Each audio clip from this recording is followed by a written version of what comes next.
Hola, ¿qué tal? Bienvenido a una emisión más de Perspectivas. Yo soy Jonathan Lomelí y este día vamos a abordar un tema: la violencia feminicida en el país. ¿Han sido suficientes las políticas públicas, el presupuesto invertido para combatir esta problemática? Lo platicamos con Cristel Rosales. Ella es coordinadora del programa de justicia de México Evalúa. Gracias por acompañarme. Yo soy Jonathan Lomelí. Comenzamos.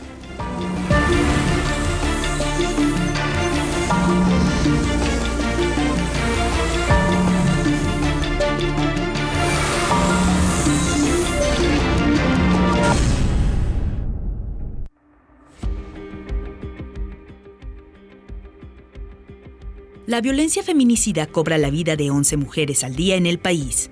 Asimismo, la violencia contra la mujer en todas sus expresiones tuvo un repunte durante la pandemia de COVID-19, sobre todo violencia familiar y diversos delitos sexuales. Hasta ahora, las estrategias del gobierno federal y los locales se han centrado en una reacción policial para combatir el problema. Sin embargo, mientras no se reduzca la impunidad y se creen mecanismos de prevención y atención a las víctimas de la violencia de género, el problema continuará. ¿Qué cambió en la violencia contra las mujeres en la pandemia? ¿Por qué estos delitos no se castigan? ¿Qué alternativas tenemos como sociedad para resolver esta crisis? Lo ponemos en perspectivas con Cristel Rosales del programa Justicia de México Evalúa.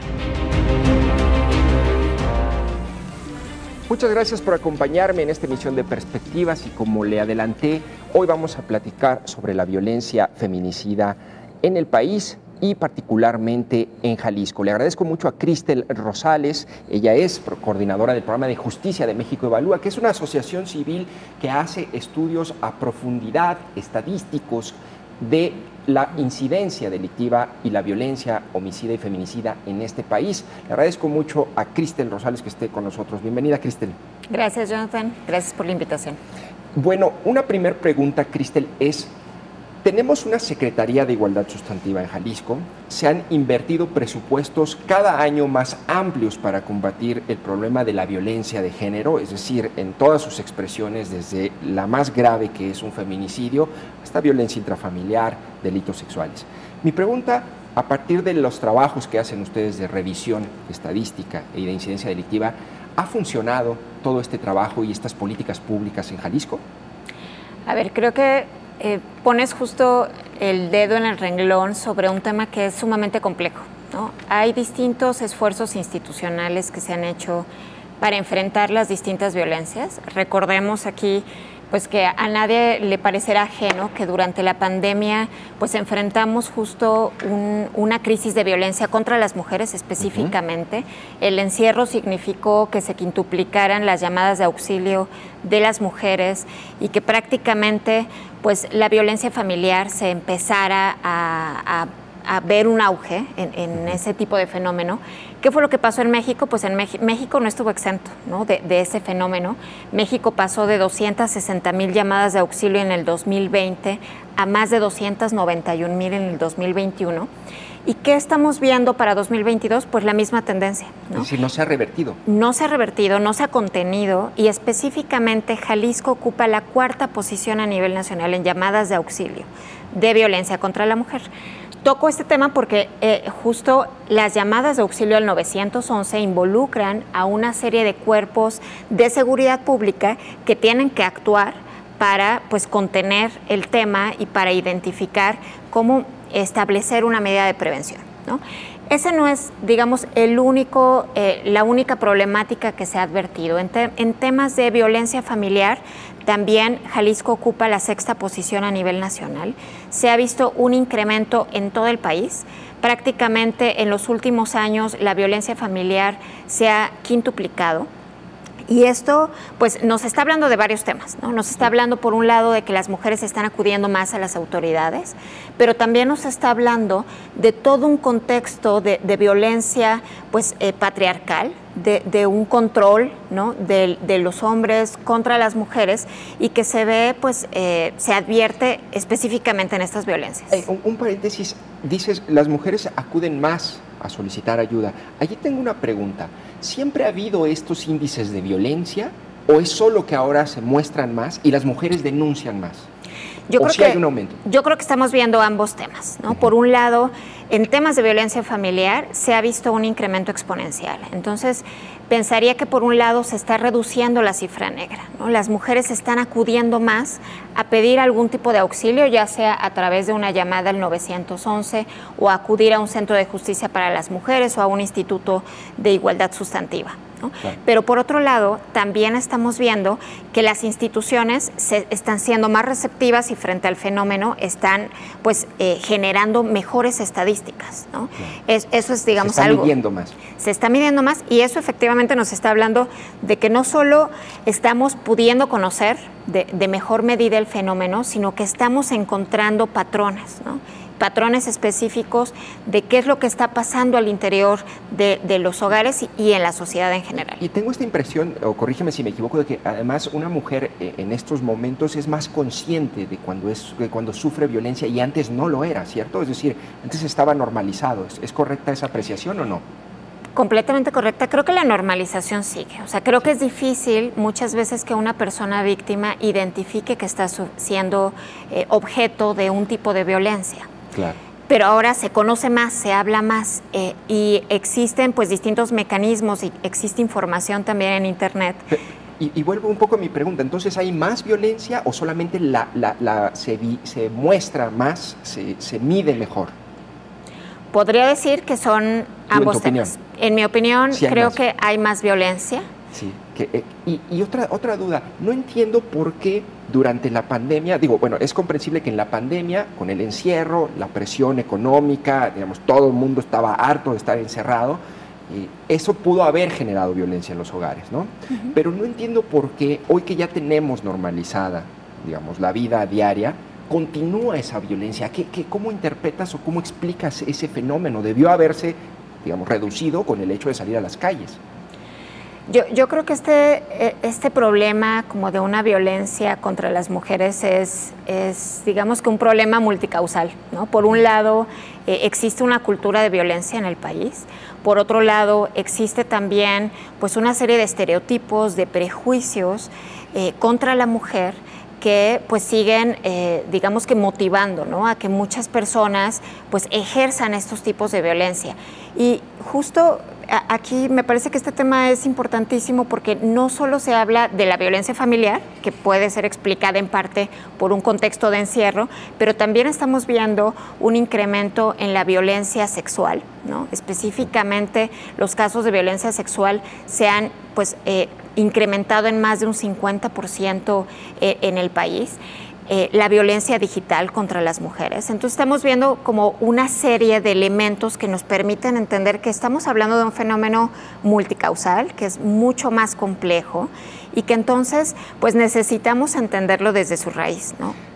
¿Tú crees, Cristel, que el hecho de que existe esta conciencia de las mujeres, estos reclamos más visibles con marchas, en realidad estamos, en mi opinión, en una especie de cambio de época en el movimiento feminista?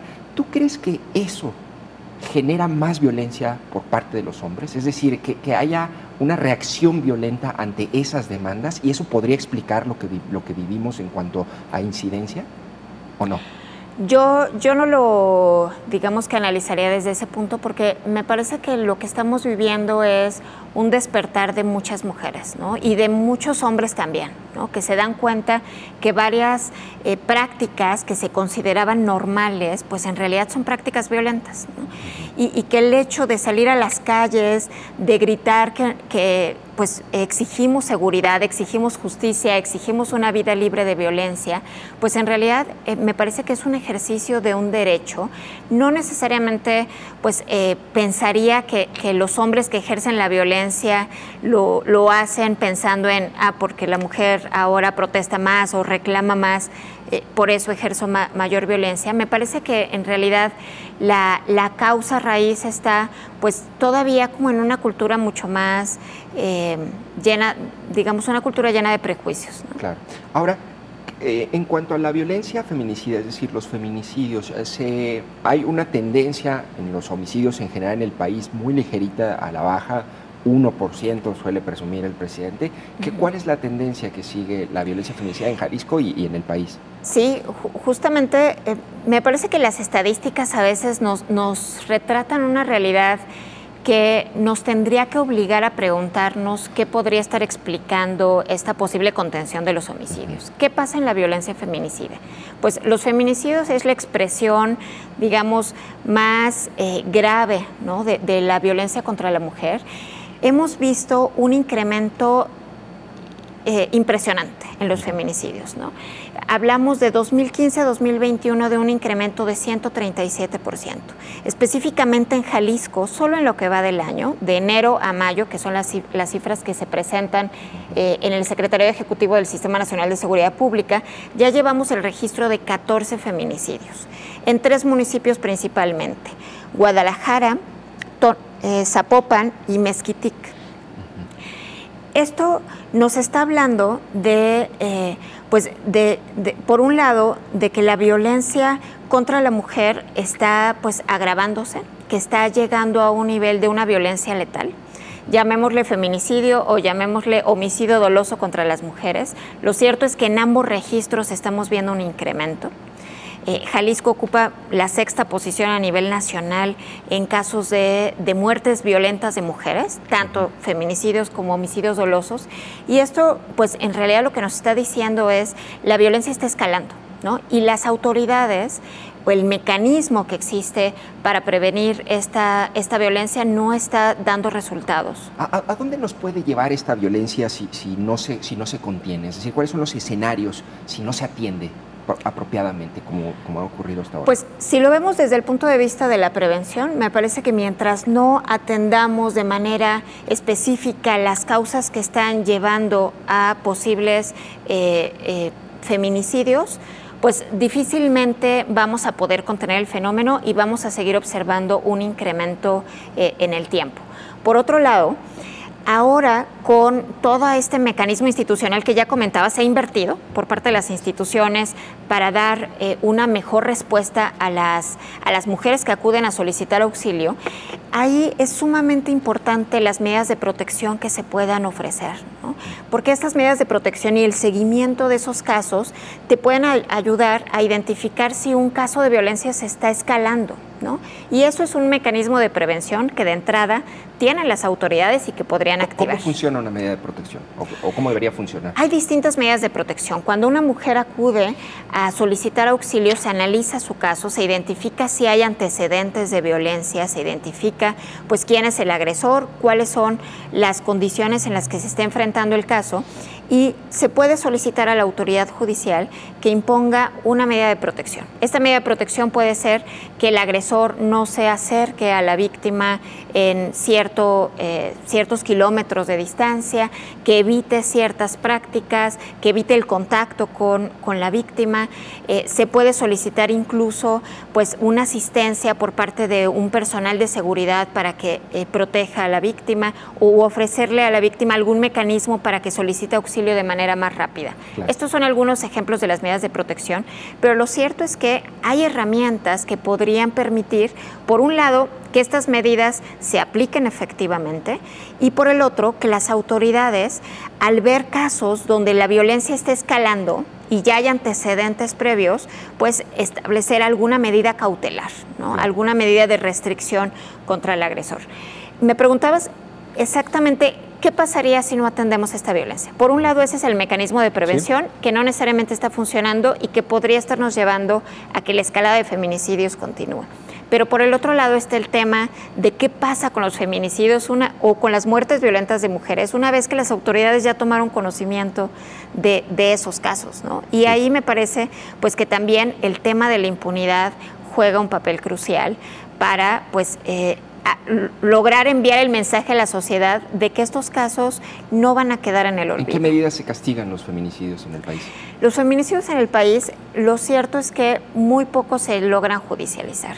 Alrededor del 12% de los feminicidios en el país llegan a una instancia judicial, ¿no? Y posiblemente a una sentencia. Pero lo cierto es que aquí tenemos, digamos, dos temas. Por un lado, no todas las muertes violentas de las mujeres son investigadas bajo un protocolo de feminicidio, que implica pues, que todos los servicios periciales, los investigadores, los fiscales estén identificando cuáles fueron las causas que generaron ese homicidio. Y por el otro, nos parece que también es vital apuntar dos cosas. No necesariamente las fiscalías tienen el personal suficiente y la especialización necesaria para poder investigar los casos bajo estos protocolos, ¿no? ¿Eso qué hace? Pues que cuando se llegan los casos, este 12% del que te comentaba, a una instancia judicial, muchas veces los casos se caen, ¿no? Y no logran pues conducirse de manera correcta con la acusación para lograr una sentencia. Claro, y esto pasa en todo el país, me imagino. Esto es un problema pues de todo el país, es un problema que si bien tenemos avances normativos, México se ha caracterizado por tener las mejores leyes, los mejores instrumentos jurídicos. Solo falta cumplirlas. Exactamente, una brecha entre la ley y la operación. Y ahí lo que estamos viendo, el principal reto es, por un lado, los recursos. Ahora voy con el tema de los recursos presupuestales necesarios, pero me voy, digamos, al tema de la especialización. Hay muchos operadores que no reciben necesariamente la capacitación para investigar estos casos con una lógica de feminicidio. Claro. Ahora, me gustaría pasar también al tema ya en general de homicidios, los trabajos que hacen ustedes con este documento denominado Hallazgos, en donde revisan todos los aspectos de la incidencia delictiva, la procuración de justicia, la impunidad. Me gustaría preguntarte sobre el tema de homicidios. A ver, hay un debate muy visible entre quienes dicen no ha funcionado la estrategia para contener la violencia homicida y lo que nos dicen en presidencia en la mañanera cada mes diciendo sí, se está reduciendo, hay una contención y eso es mejor que el alza que veníamos registrando con Peña Nieto en su última parte de su sexenio. ¿Se ha contenido la violencia feminicida o no? Yo apuntaría... Digo, la violencia homicida, perdón. Sí, yo apuntaría, digamos, a dos elementos y mi respuesta es no. No está contenida la violencia letal, ¿no? Por un lado, tenemos un fenómeno donde, si bien las estadísticas nos podrían decir que se está logrando contener el incremento, porque no se ha disminuido, o sea, se ha logrado contener el incremento, todavía no podríamos hablar de una disminución real de los homicidios, pero hemos visto el incremento, por ejemplo, en personas desaparecidas, claro, en otro tipo de delitos que son registrados y que no podríamos pues tener la certeza de que hay ahí un registro pues que nos está hablando de que posiblemente distintos casos se están registrando más como un caso, por ejemplo, de desaparición, ¿no? Sí, ¿qué opinas, por ejemplo, en el gobierno de Jalisco? A mí me llama mucho la atención que en su conteo de homicidios plantean una estadística y todos los cuerpos hallados en fosas o exhumados de fosas clandestinas no los contabilizan. Por ejemplo, el mes pasado tuvimos creo que 43 víctimas exhumadas de fosas. Esa cifra no se considera en los homicidios. ¿Cómo lo hacen en otros estados o qué opinas de este criterio para hacer una medición estadística de un fenómeno? Digo que al final son vidas, pero de alguna manera hay que tratar de registrar el fenómeno. Creo que ahí el reto es, y específicamente por una instancia nacional, el reto es para el Secretariado Ejecutivo, ¿no?, del Sistema Nacional de Seguridad Pública, porque es quien recaba toda la información de las distintas fiscalías. Cada fiscalía podrá tener sus mecanismos de registro, cada fiscalía podrá tener sus propios procesos. Sin embargo, el Secretariado tiene que asegurar la homologación de esos criterios y el Secretariado tiene su propia metodología. Por un lado te pide cuántas carpetas de investigación has iniciado por homicidio y por el otro cuántas víctimas de homicidio tienes. Allí habría que verificar si es el caso en que Jalisco no está reportando estas muertes en las víctimas de homicidio. Posiblemente no las está reportando en las carpetas de investigación, pero sí en términos de víctimas de homicidio. Eso es algo que habría que ver no solo para Jalisco, sino para los distintos estados. Que en Jalisco es muy importante y significativa esa apreciación porque Jalisco es el número 1 en fosas clandestinas, en cuerpos exhumados y en desaparecidos. Por lo tanto, es evidente que hay una disminución de los homicidios. ¿Es correcto? Es decir, por completo.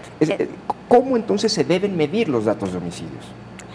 Esa es una discusión y en realidad yo apuntaría a que se tiene que establecer un criterio nacional que asegure que todas estas muertes sean registradas como homicidios, ¿no? Lo cierto es que no podría decirte cuál es el registro, por ejemplo, que se tiene de los hallazgos en fosas clandestinas, porque muchas veces lo que se identifica son restos, ¿no? Claro. Restos humanos que no se puede cuantificar a cuántas personas corresponden. Pero lo cierto es que se tiene que llevar, cada vez se tienen que hablar más estas dos estadísticas por el fenómeno que vive el país. Claro. Ahora, otra pregunta también que me parece importante es, hay una frase que me gusta mucho, que suelo repetir cuando traemos toda este baile o danza de cifras, ¿no? Dice algo así como: la estadística sirve para probar cualquier cosa, incluso la verdad, ¿no? La pregunta es, ¿qué ocultan los datos? Es decir, ¿qué no nos dejan ver los datos cuando hacemos estas mediciones? Pues hablando de violencia feminicida, estamos hablando de una práctica de muchas fiscalías de no registrar los casos como feminicidio, ¿no? Porque en muchas fiscalías se nos habla de que una muerte violenta de mujer se registra como homicidio, puede ser doloso o culposo, y una vez que se lleva a cabo la investigación y que se encuentran elementos de que esa muerte fue por causas de género, pues entonces se registra como feminicidio. Ahí me parece que tenemos un subregistro impresionante, ¿no? Sí. Estamos hablando de un espacio de impunidad, porque pues prácticamente puede haber muchos registros estadísticos que están ocultando la dimensión real que tiene este fenómeno de los feminicidios. Y pasa lo mismo con los homicidios, como ya comentabas. Ahora que estamos identificando, y qué bueno que se estén encontrando cada vez más estos elementos de fosas clandestinas, se tiene que tener una discusión nacional. ¿Y por qué lo comento? Porque en realidad, de acuerdo al pacto que se tiene en términos de procuración de justicia, muchas de estas investigaciones tendrían que ser llevadas por la Federación, por la Fiscalía General de la República. ¿Y hay alguien que esté promoviendo ese debate, que esté encabezando esa discusión o no?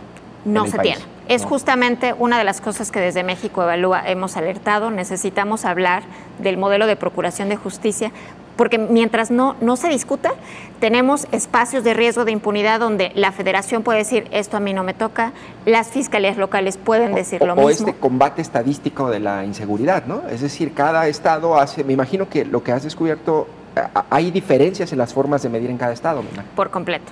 Hay diferencias, y también hay diferencias en términos de los criterios de cuál es la atención que se da a los casos y cómo podemos ir rastreando estadísticamente, pues qué nos está diciendo la justicia, ¿no? Con las estadísticas. Claro. ¿Cuántos de esos casos que sí podemos conocer logran tener una resolución? Porque muchas fiscalías no te reportan qué está pasando con esos casos, claro, específicamente de feminicidio. Digo, lo que te informan el presidente, el gobernador es: tenemos una reducción de homicidios, pero no hay una sección donde diga cuántos homicidios se castigan. ¿Cuántos homicidios se castigan en el país y en el estado?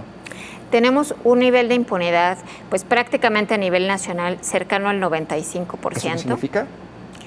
Que 5 de cada 100 delitos no tienen una respuesta efectiva por parte de las autoridades. No se castigan, no se resuelven, no se esclarecen, no se llega, digamos, a qué fue lo que pasó y quién fue quien lo cometió. 95 de cada 100. 95 de cada 100. En el caso de Jalisco tenemos un nivel de 91%. 91. ¿Esto qué significa? Que 9 de cada 100 delitos reciben una respuesta efectiva. No la reciben, más bien, ¿no? 9 de cada 100 la reciben. Ah, la reciben, claro, 9 de cada 100. Esto quiere decir que el 91 no pasa nada. Sin una respuesta. Eso es la impunidad. Efectivamente, eso es la impunidad, y mientras no tengamos un registro estadístico adecuado de los delitos, ni de qué fue lo que pasó en las fiscalías, qué fue lo que pasó en los tribunales, seguiremos sin conocer de qué dimensión estamos hablando. Con esta especie de fantasía estadística, ¿no? De creer que las cosas están funcionando o están progresando, pero en realidad cada quien está haciendo sus mediciones en los términos que desea y con los criterios que le convienen, ¿cierto? Sí, Creo que hemos tenido avances. Los esfuerzos que ha hecho el Instituto Nacional de Estadística, el INEGI, pues nos van dando luz, ¿no?, de qué está pasando.